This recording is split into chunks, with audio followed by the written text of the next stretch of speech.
Hello, it's Women in Horror Month, Women in Horror Month. That's our theme song now. I've been reading some horror. I have some horror books to recommend for you. My personal taste in horror, although I like crazy, weird, out there, weird fiction and all kinds of stuff, when it comes to horror, I much prefer like a creeping dread over full in your face, eat your face kind of stuff. But I mean, I don't mind it sometimes, but my preference is more kind of low key.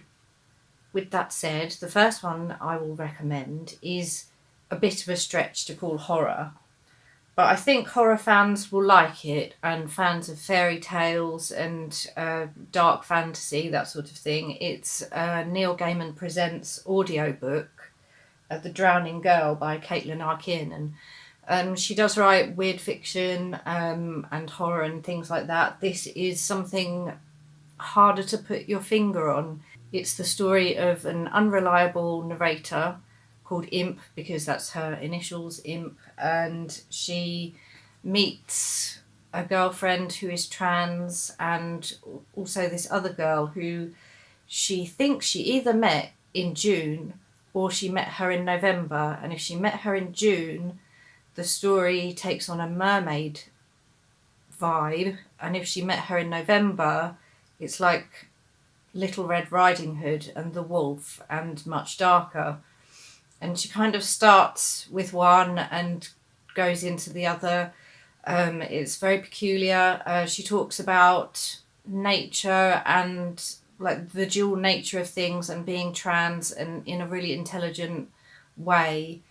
And there's so much literary stuff to think about, and art, and like references and theories, and it's a lot more interesting than I'm making it sound.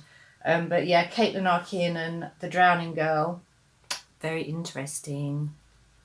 And the next one I read was Revenge by Yoko Ogawa, and that is a collection of short stories, and they're very quiet, but there's a lot going on underneath, and they're occasionally just quite sad.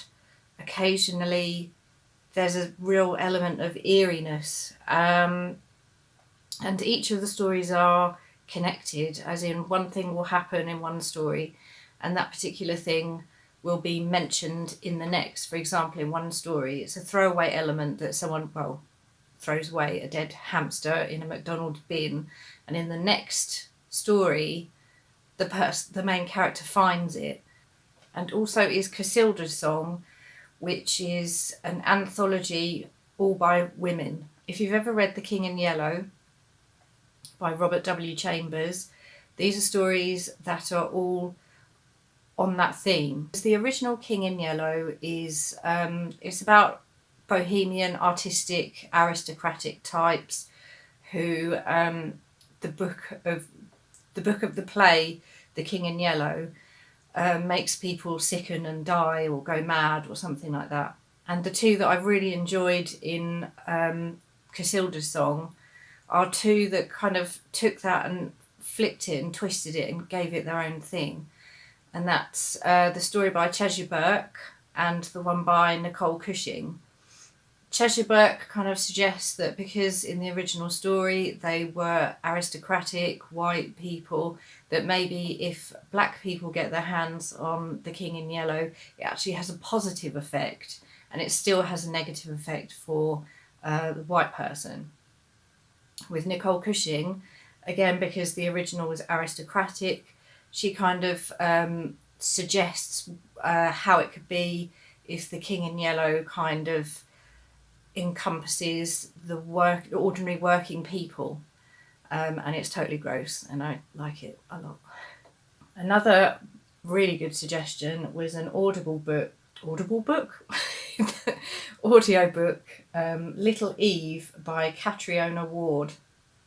The woman who read it had a wonderful Scottish burr, and it was very soothing, but it's a real modern gothic tale. There's so many twists and surprises, and I was listening to it going So it's exactly how a gothic tale should be. Gothic stories back in the day were like the horror action movies of their time.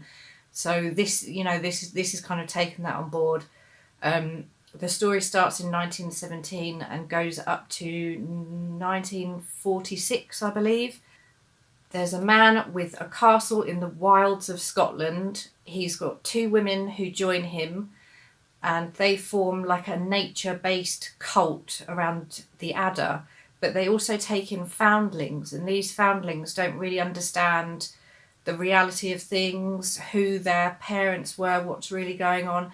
It's from the point of view of little Eve, and slowly she's trying to work out the truth behind things. And I love the fact that it explores the way that the other option for her, which is suggested to her if she wanted to break free, is to just get married and have children, and she doesn't really want to do that either. So the uncle is a really sinister, disturbing character. He's very much a cult leader, and he very much likes to have everyone under his control.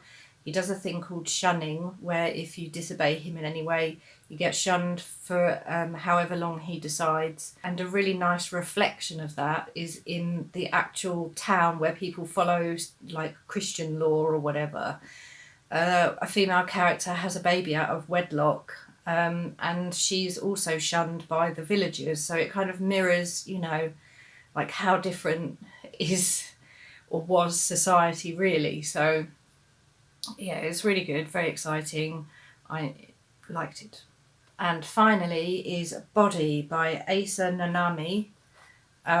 It's a collection of longer short stories. I think there's 5, and they each revolve around obsession, insecurity, tradition. She's Japanese, and the way in which we put pressure on ourselves physically to look a certain way.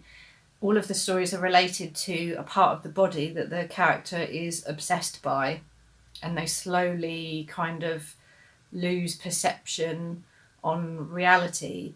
They're all kind of mini psychological horrors, and really, really good. The titles are all one single word and really visceral, and they're just the part of the body that the character is obsessed with, like blood or jaw or bottom. It's just really kind of appealing to our most primal fears and thoughts. So yeah, Body, very good. So those were some things. I hope that if you read them, you like the things. And I'm off now. Enjoy the rest of the month. Okay, bye-bye.